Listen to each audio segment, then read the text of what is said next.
Hey everyone, today we will show you a super style saving trick in Canva, how to change the font on all your pages with just one click.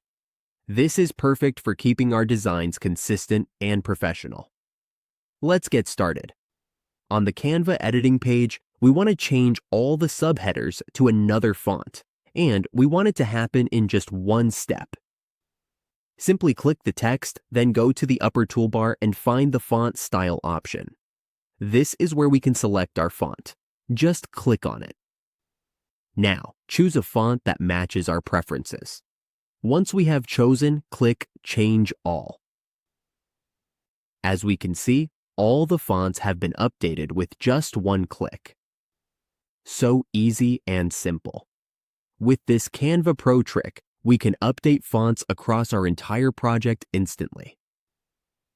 Save time, stay consistent, and make our designs look polished every time.